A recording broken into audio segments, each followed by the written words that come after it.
Douglas Ross. Last week, when we heard that oil and gas jobs in Scotland could be at risk, the First Minister's coalition partners celebrated. They celebrated. Patrick Harvie, one of our ministers, claimed that supporting Scotland's oil and gas industry was a policy of the hard right. Those statements are an insult to every single worker in the North Sea sector, and they should be condemned by the First Minister, but as we've just heard, they won't be. And it's because, as the Greens keep on boasting, they forced the SNP into, and I quote, a massive change in direction over oil and gas. So can I ask the First Minister, what matters more to her government, jobs for the Scottish Greens or jobs for North East workers? First Minister. Well, I mean, it's very clear that references to being right-wing are references that Douglas Ross seems to take very personally. I'll leave people to judge why that might be the case. Let me also say, just as an aside, that what is putting potentially North Sea oil and gas workers' jobs at risk right now is the UK Government's failure to invest as a priority in the Acorn carbon capture project in the North East. So perhaps a bit less political rhetoric from Douglas Ross and a bit more encouraging his colleagues in the UK Government, if they can find the time from their other pursuits at the moment, to prioritise investments that Scotland badly needs. For my part, I'll continue to ensure that the Scottish Government is investing. We do not do anybody in oil and gas any favours if we pretend that the just transition is not necessary, or if we pretend that it is not necessary for the sake of the future of the planet to accelerate that just transition. But what we must do is ensure no one is left behind in that transition,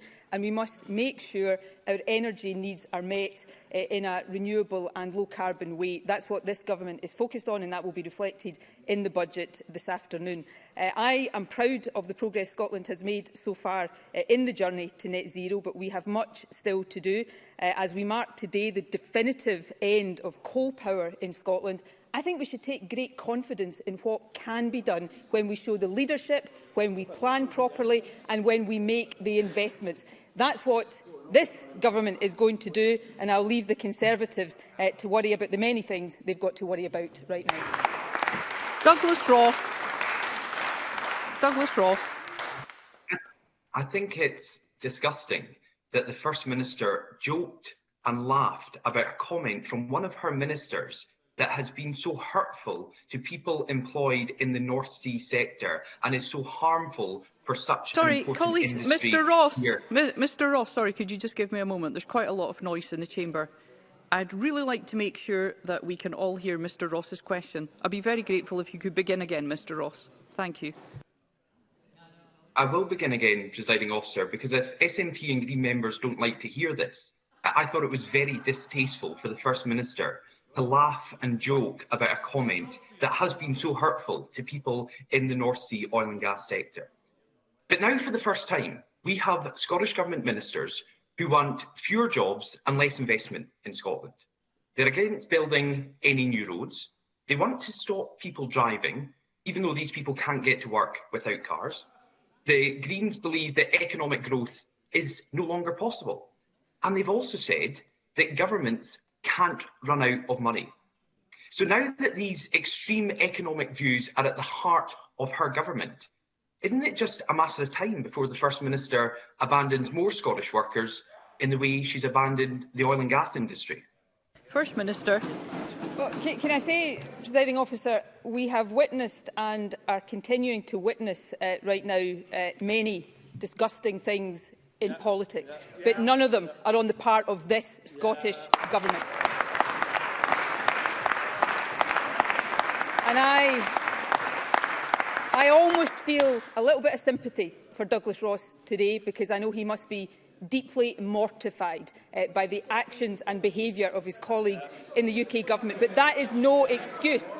That is no excuse for throwing around unfounded accusations and trying to cause concern on the part of oil and gas workers right now. I, as First Minister, I'm committed to making sure that we have a just transition away from oil and gas in the same way that we have had that transition away from coal power, because the future of our planet demands that. And we will make the investments to ensure that that is done justly and fairly. And if the UK Government wanted to work with us around carbon capture, for example, then that transition would be easier. I am committed to ensuring that we don't leave people behind, that we don't have fewer jobs. Instead, we have clean, green jobs for the future. Just as on Friday, I visited Nig to mark a major investment there that will see towers for offshore wind manufactured in the Highlands. These are the kind of investments that we are supporting, and that is the work we will do to secure a just transition in Scotland for the sake of the future of the planet and generations to come. Douglas Ross. Of course, I'm sure the First Minister will welcome the UK Government's investment in the Nig development as well. But the record is very clear. The video will show the First Minister laughing and joking. Sorry, about Mr. Ross. Sorry, Mr. Ross. I'm afraid there's quite a lot of noise in the chamber at the moment. Can we possibly have the sound elevated? I think we're going to look into having your sound elevated, but in the meantime, colleagues, I'd be very grateful if we could hear Mr. Ross speak. We don't need any other voices while Mr. Ross is speaking, so thank you. Mr. Ross.